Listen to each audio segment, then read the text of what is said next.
Certa feita em uma aula, um acadêmico, um aluno meu, me perguntou: professor, como que eu chamo o meu cliente na petição?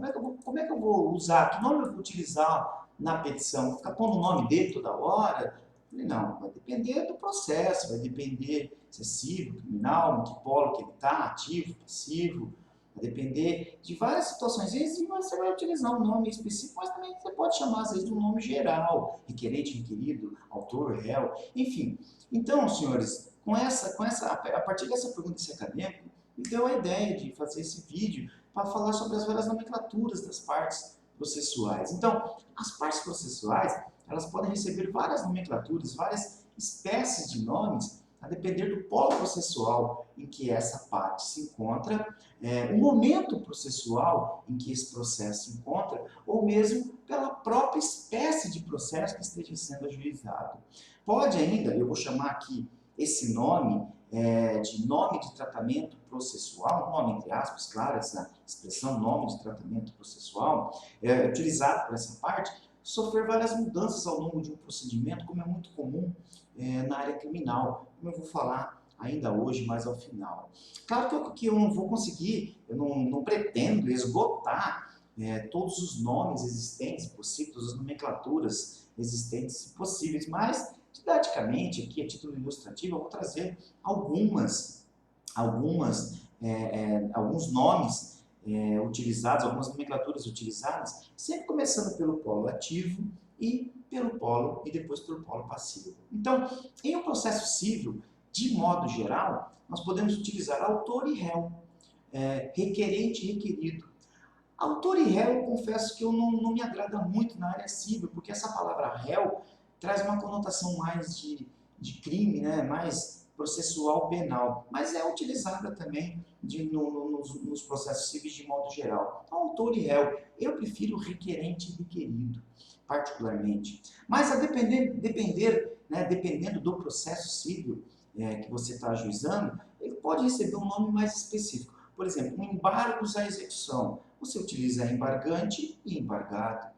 Em qualquer espécie de exceção, você utiliza excipiente e excepto. Em processos de execução, exequente e executado. Nos recursos, de modo geral, você usa recorrente e recorrido.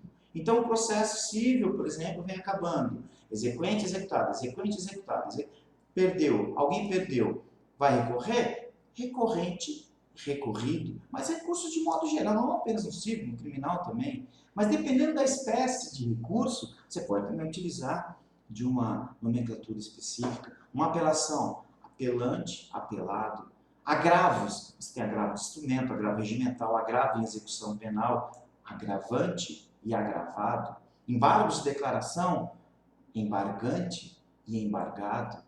Na área processual penal é muito comum uma mesma pessoa, ela desde lá do inquérito policial, desde a investigação, até a fase de execução da pena, ela receber várias nomenclaturas, a mesma pessoa. Então vamos supor que uma pessoa cometeu um crime, cometeu uma infração penal.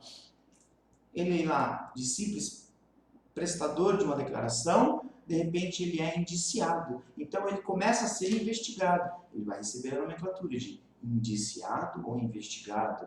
Acabou o inquérito. O Ministério Público pegou aquele inquérito, ofereceu a denúncia. Agora ele se tornou um denunciado. Até a denúncia e o recebimento da denúncia pelo juiz, agora ele se tornou acusado ou réu. Se for um processo, uma ação penal pública. Se for uma ação penal privada, já muda o nome. Querelante e querelado. Lá no final, o juiz sentenciou e ele foi condenado, sentenciado ou condenado. Aí ele recorreu, recorrente. Ah, perdeu, já está cumprindo pena, reeducando. Já na fase de execução, no processo de execução da pena, ele recebe o nome, já começa a utilizar a nomenclatura reeducando. O reeducando vem solicitar remissão, saída temporária, seja o que for. Esse reeducando não se apresentou, por exemplo, no regime semiaberto ou aberto, ou então fugiu, foragido.